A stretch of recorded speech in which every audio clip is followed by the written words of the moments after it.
ತಾಲೂಕಿನ ಹೊಸಬೂದ್ನೂರು ಗ್ರಾಮದಲ್ಲಿದ್ದ ಸ್ಮಶಾನ ಜಾಗವನ್ನು ವಕ್ಫ್ ಬೋರ್ಡ್ಗೆ ಸೇರ್ಪಡೆ ಮಾಡಲಾಗಿದೆ ಎಂದು ಆರೋಪಿಸಿ ಹೊಸಬೂದ್ನೂರು ಗ್ರಾಮಸ್ಥರು ಪ್ರತಿಭಟನೆ ನಡೆಸಿದ್ದಾರೆ.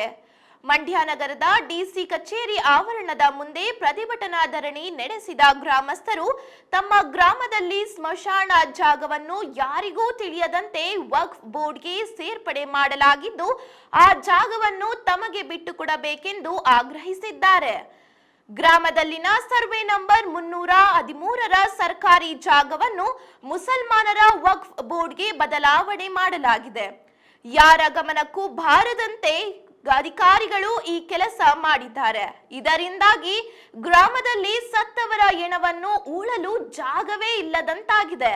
ಕೂಡಲೇ ಈ ಸರ್ಕಾರಿ ಜಾಗವನ್ನು ಸ್ಮಶಾನಕ್ಕೆ ನೀಡುವಂತೆ ಗ್ರಾಮಸ್ಥರು ಆಗ್ರಹಿಸಿದ್ದಾರೆ. ಗ್ರಾಮಸ್ಥರ ಈ ಹೋರಾಟಕ್ಕೆ ಕನ್ನಡ ಸೇನೆ ಸಂಘಟನೆಯು ಬೆಂಬಲ ನೀಡಿ ಸರ್ಕಾರ ಹಾಗೂ ಅಧಿಕಾರಿಗಳ ವಿರುದ್ಧ ಘೋಷಣೆ ಕೂಗಿ ಆಕ್ರೋಶ ವ್ಯಕ್ತಪಡಿಸಿದರು. ಗ್ರಾಮದಲ್ಲಿ ಯಾವೊಬ್ಬ ಮುಸಲ್ಮಾನರು ಇಲ್ಲದೆ ಇದ್ದರೂ ಗ್ರಾಮಸ್ಥರು ಹೆಣ ಹೂಳುತ್ತಿದ್ದ ಸರ್ಕಾರಿ ಜಾಗವನ್ನು ವಕ್ಫ್ ಬೋರ್ಡ್ಗೆ ಕೊಟ್ಟು ನಮಗೆ ಅನ್ಯಾಯ ಮಾಡಲಾಗಿದೆ. ಇದರಿಂದಾಗಿ ಗ್ರಾಮದ ಬಡವರು ಸ್ಮಶಾನ ಜಾಗವಿಲ್ಲದೆ ಪರದಾಡುವಂತಾಗಿದೆ.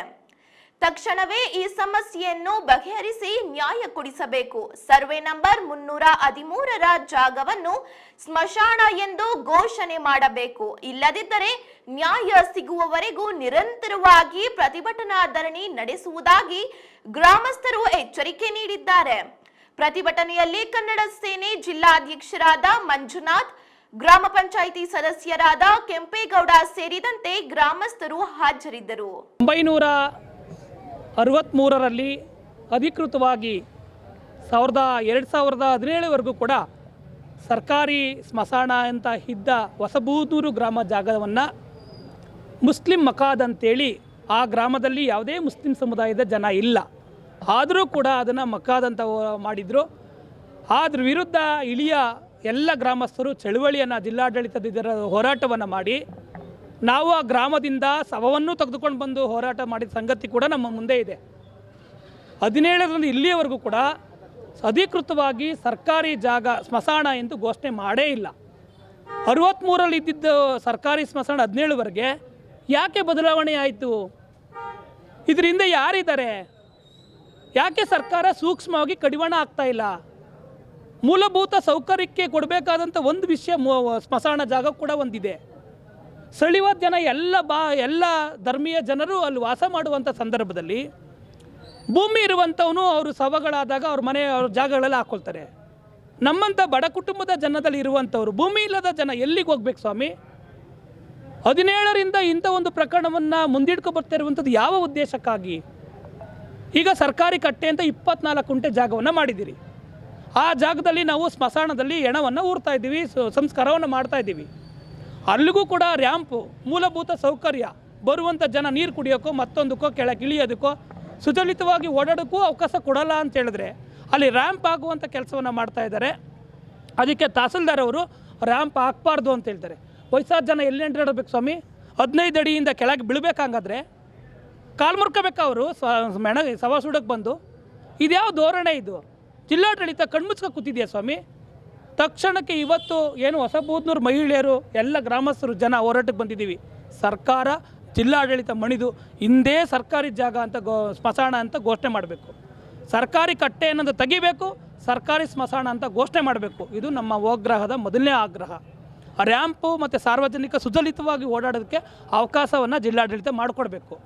ನಮ್ಮ ಹೊಸಬೂದನೂರು 17ರಿಂದ ಇಲ್ಲಿವರೆಗೆ ನಡೀತಿರೋ ಹೋರಾಟ ಯಶಸ್ವಿ ಆಗಬೇಕಾಗಿದೆ. ಸರ್ಕಾರ ಮತ್ತು ಜಿಲ್ಲಾಡಳಿತ ಇದು ಕ್ರಮ ಹರಿಸಬೇಕು.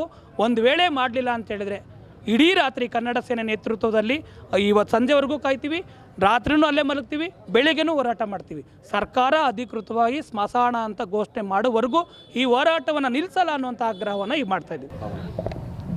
ಏನೋ ಒಂದು ಸರ್ಕಾರಿ ಸ್ಮಶಾನ ಬೇಕು ಅಂತೇಳಿ 1973ರಿಂದ ಸರ್ಕಾರಿ ಸ್ಮಶಾನ ಅಂತ ಸರ್ವೆ ನಂಬರ್ ಬೂದನೂರು ಗ್ರಾಮದ 313 ಒಂದು ಸರ್ಕಾರಿ ಸ್ಮಶಾನ ಅಂತ ಹೊಡೆದಿತ್ತು.